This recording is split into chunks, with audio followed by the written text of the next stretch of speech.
Hoş gördüyünüz. Bugün biz 2019-cu il buraxılış sualına baxacağıq. Birinci sual belədir. Loqaritma aid sualdır. 7 üstü 3 bölünsün loqaritma 2 əsasından 7. Biz bunu nə yaza bilərik? Biz bunu yaza bilərik 7 üstü 3 bölünsün loqaritma 2 əsasından 7-ni loqaritma məxrəcdən qaldırıram surətə. Onda olacaq 3 loqaritma 7 əsasından 2. Yaxşı, bu əmsaldakı 3 görürsüz var ha. Bu qalxacaq qüvvətə. Olacaq 7 üstü loqaritma 7 əsasdan 2-nin kubu.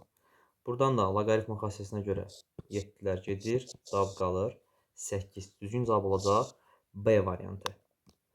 İkinci sualımız törəmə sualıdır. Təbii ki, buraxışa törəmə düşmür, amma blokda var deyə izah edəcəm bu sualı. Y üstü x funksiyası verilmişdir. Bildiyiniz kimi y üstü x-in törəməsi elə y üstü x-ə bərabərdir.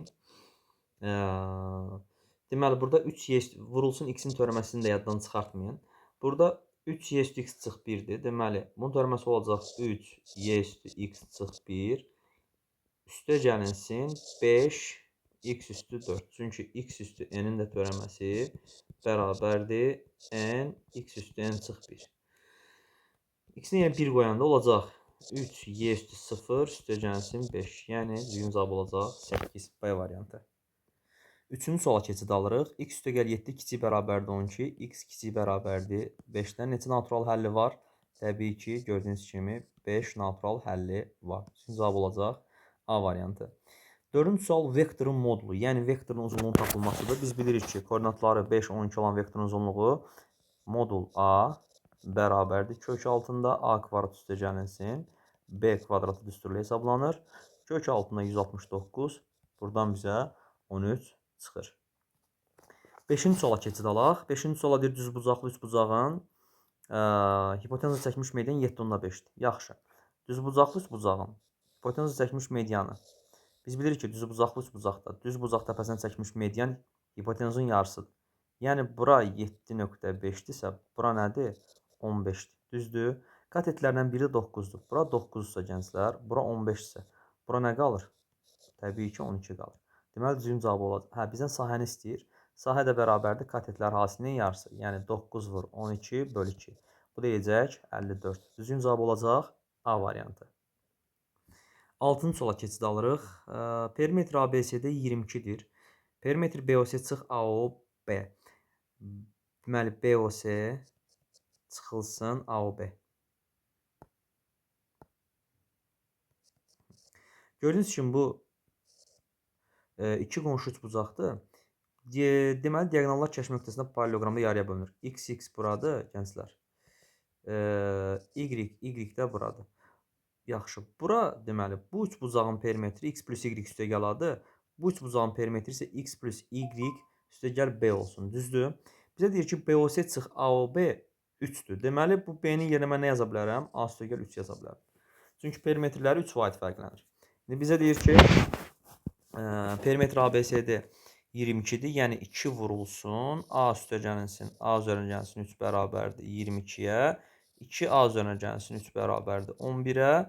A nəyə bərabərdir buradan? 4-ə. Deməli, tərəfin biri 4, digəri isə 7-dir. Aydın oldu sizə bu? Gəldik 7-ci suala. 7-ci suala deyir ki, x üstü 6 bərabərdir 64-ə. X nəyə bərabərdir? Buradan 2. Çünki 2 üstü 64, 2 üstü 6 64-ü verir. Düzgün cavabımız olacaq. Müsbət mənfi 2-dir burada, gənclər. Onu da deyim sizə. Çünki düzgün cavabımız olacaq Y variantı.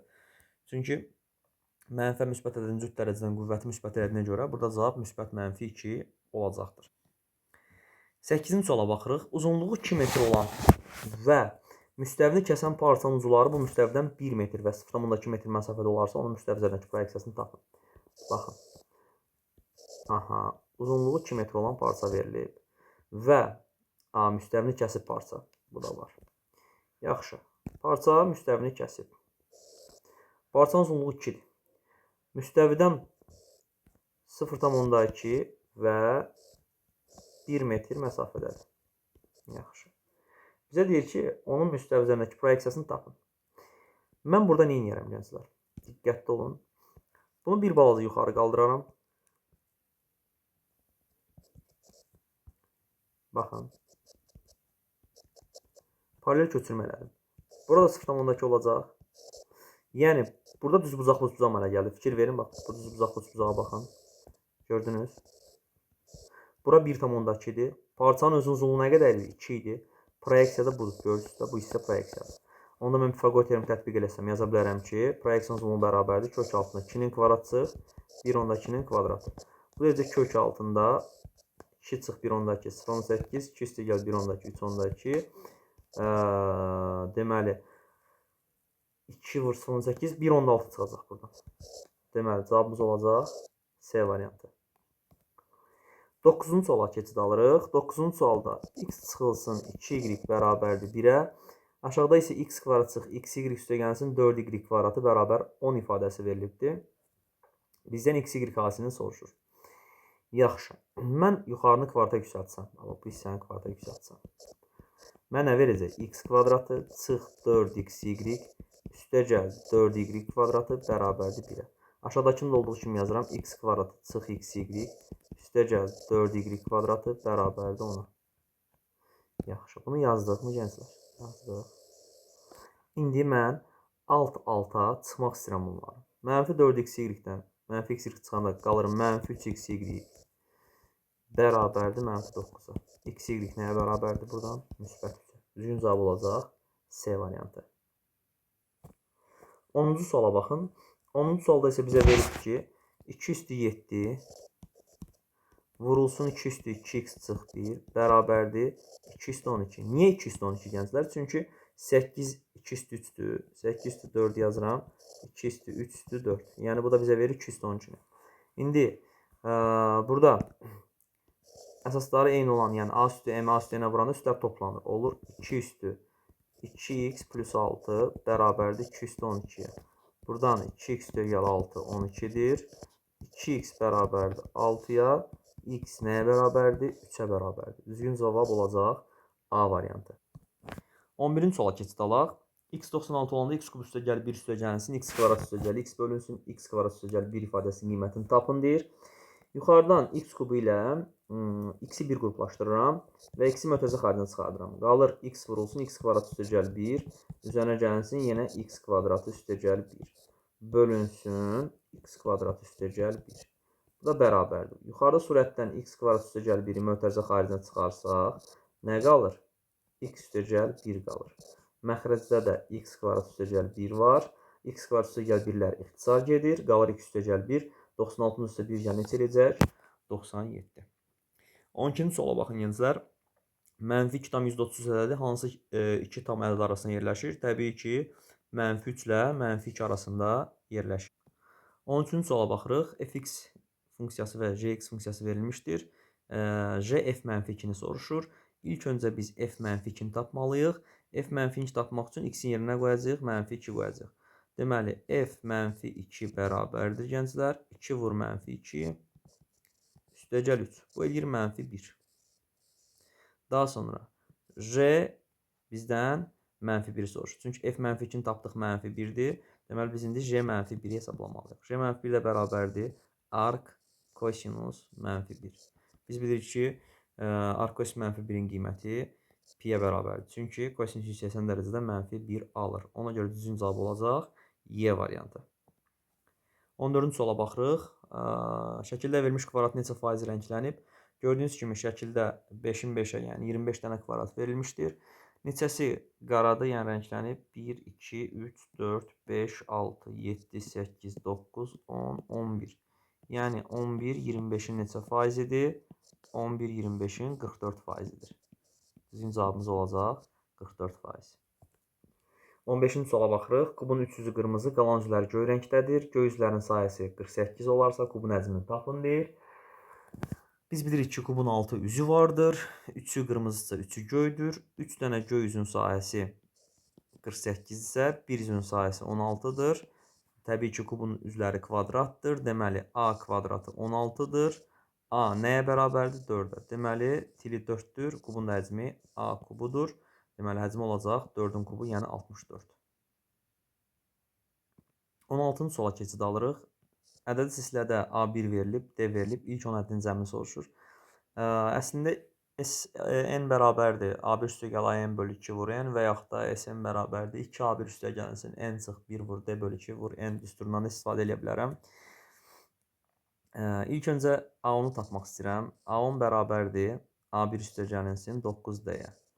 Yəni bu bərabərdir 3 üstəgəlinsin 9 vur 3-də 1, yəni 3. A10 6-dır. A1 də 3-dür. Deməli, S10 bərabərdir A1 üstəgəl A10, yəni 3 üstəgəlinsin 6 bölü 2 vur 10. Bu da eləyəcək bizə nə? 45. Deməli, ilk 10 adının neçə oldu? 45 oldu.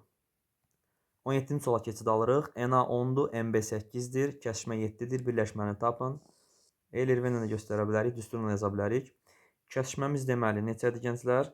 Kəsişməmiz 7-dir. NA 10-dursa bu hissə 3-dür. MB 8 isə bu hissə 1-dir. Birləşməni istəyir. Birləşmədə olan elementlərin sayı olacaq 11. Düzgün cavabımız olacaq 11. Və yaxud da bu düsturdan istifadə edə bilərsiniz bunu yazmaq üçün. NA birləşmə B bərabərdir. NA üzərinə gəlinsin NB çıxılsın NA kəsişmə B. Üçbucağın daxili bucaqlarından ikisi 32 və 78 dərəcə olarsa, üçüncü bucağı tapın. Təbii ki, 3 dənə bucağın cəmi 180-dir. 180-dən çıxırıq 32 ilə 78-in cəmini. Yəni, bu bizə verir 110. 180-dən 110 çıxan nə qalır? 70 dərəcə. 19-cu suala keçid alırıq. Funksiyanın təyin oblastını tapın. Funksiyanın təyin oblastı ümumiyyətcə x-in ala biləcəyi qiymətlərə deyilir. Ala biləcəyi mümkün qiymətlərə deyilir. Baxın, burada x kvadrat istənilən qiymət ala bilər, amma bu ifadədə, məsələn, kök altına x çıx 3-də x çıx 3 sıfırdan böyük bərabər olmalıdır. Həmçinin məxrəcdə x var, x də sıfırdan fərqli olmalıdır. X böyük bərabər nədən? 3-dən. Yəni, bunun təyin oblastı hardan haradır? 3-dən müsbət sonsuzlardır. Onsuz da sıfırda almadı. 20-ci suala baxırıq. Silindrin oturacağın radiusu 3, hündürlüyü 5-dir, yan səthin sayəsinidir. Tapın. Təbii ki, silindrin yan səthinin sayəsi 2 pi r h düsturla hesablanır. Radius verilib, hündürlük verilib, hər şey yerində. Bizə sadəcə qalır yerinə qoyub hesablamaq. Olacaq 2 pi vurulsun, 3 vur 5. O da eləyəcək 30 pi. Düzgün cavabımız olacaq 30 pi. Gəldik 21-ci suala. Deməli, trigonometrik tənlikdir. 2 kosinus kvadrat x üstəgəl kosinus x çıx 3 bərabər 0 tənliyini həll edin deyir. Bu tip tənlikləri həll edərkən biz əvəz etmə üsulundan istifadə edəcəyik. Kosinus x-ə 1 a deyirəm. Olacaq 2a kvadratı üstəgəl a çıx 3 bərabər 0. Və bunun diskriminantını tapmalıyam. Kvadrat tənlik kimi həll eləməliyəm. Diskriminant bərabərdir. B kvadratı, yəni 1-in kvadratı çıxılsın 4 vur a-mız 2, s-imiz isə mənfi 3-dür. Bu olacaq, gördüyünüz kimi, mənfi 4 vur 2 vur mənfi 3, 24, 1 üstəgəl 24, eləyəcək 25. Diskriminantımız 25-dir. A1-imiz bərabər olacaq mənfi B, yəni mənfi 1 üstəgəlsin. Kök altda diskriminant, yəni 5 bölünsün 2A. 2 vur 2, 1. A1-imiz 1-dir gənclər. A2-miz isə olacaq mənfi 1 çıx 5 bölünsün 4. Mənfi 1 onda 5. İndi bura baxırsınız nədir bu? Bax, biri 1-dir, biri mənfi 1 onda 5-dir. Yəni, kosinus x 1 və kosinus x mənfi 1 onda 5. Biz bilirik ki, sinus və kosinus funksiyaları ən kiçik qiyməti mənfi 1, ən böyük qiyməti müsbət 1-dir. Yəni, qiymətlər çoxluğu mənfi 1, 1 parçasındadır. Ona görə, yəni, kosinus x bərabərdir mənfi 1 onda 5-in həlli yoxdur. Yəni, bu boş çoxluqdur. Buna baxmağa dəyməz. Baxmalıq nəyə? Nəyi həll eləməliyik? Kosinus x bərabər 1 tənliyini həll eləməliyik. Çünki biz kosinus x-ə a demişdik. Buradan da xüsusi haldır. Kosinus x 1-i harada alır gənclər? 0-da, 360-da. Yəni, x bərabərdir 2 pi k-ya bərabərdir. Yəni, tənlimizin həlli x bərabərdir 2 pi k, k daxildir z-də. Yəni, k tam ədəddir. 22-ci suala baxın. Biz bilirik ki, mərkəzi AB nöqtəsində olan çevrənin və radius r olan çevrənin tənliyi x çıxılsın a kvadrat üstə gəlinsin, y çıx b kvadratı bərabərdir r kvadratıdır. Və buradan birinci çevrəmin mərkəzi 3-2-dirsə yazıram nə? X çıxılsın 3-ün kvadratı üzərinə gəlinsin, y çıx 2-nin kvadratı bərabərdir, 2-nin kvadratı 4 edir. Bu birinci çevrəmizin tənliyi. Yazdıq. İkinci çevrəmizin tənliyi nə olacaq gənclər? Mərkəzi 11, 8-dir. X çıx 11-in kvadratı üstə gəlinsin. Y çıx 8-in kvadratı bərabərdir. 3-ün kvadratı necə eləyəcək? 9. Mərkəzlər arasındakı məsafə deyəndə isə iki nöqtə arasındakı məsafədən söhbət gedir. İki nöqtə arasındakı məsafə necə idi? Kök altında x2 çıx x1-in kvadratı üstə gəlinsin, y2 çıx y1-in kvadratı. Məsələn, mən buna x1, buna y1 deyirəm, buna x2, buna y2 deyirəm. Məsafəni yazıram. A1, A2 məsafəsi bərabər düsturu yazıram, yadınıza düşsün. x2 çıx x1-in kvadratı üstə gəlinsin, y2 çıx y1-in kvadratı. İki nöqtə arasındakı məsafə düsturu. Bu da bizə verir kök altında 11 çıx 3-ün kvadratı üzərinə gəlinsin. 8 çıx 2-nin kvadratı. 8-in kvadratı üstə gəl 6-nın kvadratı 100 eləyir. 100-dən nə çıxır gənclər? 10 çıxır. Deməli, məsafə nə oldu? 10 oldu və çevrəmizin tənlikləri də bu şəkildə oldu. Keçirik 23-cü suala. A parametrinin hansı ən kiçik müsbət tam qiymətində ifadənin mənası var. Deməli, biz bilirik ki, ədədin üstü mənfi ədədin tərsi deməkdir. Və A kvadrat çıx 7 üstə gəl 6 üstü mənfi 1 bölünsün deməkdir. Yəni 6-da 1 isə 6-cı dərəcədən kök deməkdir. Deməli, bu ifadədə həm də biz bilirik ki, mənfi ədədin kəsrli qüvvətlə yazılışı nədir? Qadağandır. Ona görə 1 bölünsün 6-cı dərəcənin kökü altında nədir? A kvadrat çıx 7 üstə gəlinsin 6-dır. Bu ifadə sıfırdan nə olmalıdır? Böyük olmalıdır. Sıfıra da bərabər ola bilməz. Çünki məxrəcdədir. Ona görə sıfıra bərabər ola bilmir. Yazıram ki, A kvadrat çıx 7 üstə gəl 6 böyükdür sıfırdan. Bunun deməli kökləri 6 ilə 1. Baxana bilirik. A çıx 1, A çıx 6 böyükdür 0. Ədəd oxu çəkirəm. İntervalını qeyd edirəm 1 ilə 6-nı və mənim müsbət araqlarım hardan aradı? Bu hissə mənfi bu hissə. Deməli, mənfi sonsuzluqdan 1-ə birləşmə 6-dan müsbət sonsuzluğa. Bu olacaq bizim nəyimiz? Qiymət aralığımız. Təbii ki, A parametrin hansı müsbət tam qiymətində? Böyük 0 dedik, düzdür? Açıq 1 ilə 6-dır da köklər. Bəli, 1 ilə 6-dır, düz tapmışıq. Mənfi tərsdir, yazdıq. Hansı ən kiçik tam qiymətidir? Müsbət. Müsbət sözünü görməmişəm, üzrlü sayın. Onda olacaq neçə? 7. Ona görə deyirəm ki, görürsən, səhv elədik. Mənfi axı sonsuzluğa qədər gedir. Müsbət tam qiymət dediyinə görə cavab olacaq nə? 7. 24-cü suala keçid alırıq. 1 üstəgəl i kvadratı üstəgəl i çıx i kub ifadəsini sadələşdirindir. Bilirik ki, i kvadrat mənfi 1-dir. Yazırıq 1 üstəgəl mənfi 1. Üstəgəl i çıxılsın i kvadratı vur i. Bu olacaq 1 çıx 1. Bunlar getdilər. Yəni, üstəgəl i çıxılsın i kvadrat mənfi 1-dir deyə. Bu olacaq üstəgəlin i. Yəni, cavab olacaq 2i. 25-ci suala keçid alırıq. Ehtimal sualıdır. Sinifdəki şagirdlərdən təsadüfən seçilmiş birinin 12-13 yaşında qız. Sinifdə cəmi neçə şagird var? Gəlin ona baxaq. Deməli, neçə oğlan var? 14 oğlan var. Neçə qız var? 20 qız var. 34 şagird var sinifdə. Deyir ki, təsadüfən seçilmiş birinin, şagirdlərdən təsadüfən seçilmiş birinin, deməli, 34 şagird var cəmi. Ona görə, deməli, ümumi hallar sayı 34-dür. 12-13 yaşında bir qız olması. 12-13 yaşında qız 9 nəfərdir. 34-dən 9 və ya deyirsə ehtimallar toplanılacaq. Üzərinə gəlinsin. Yenə ümumi şagird sayı 34-dür. 16-17 yaşında oğlan isə 7 nəfərdir. Olacaq 34-də neçə?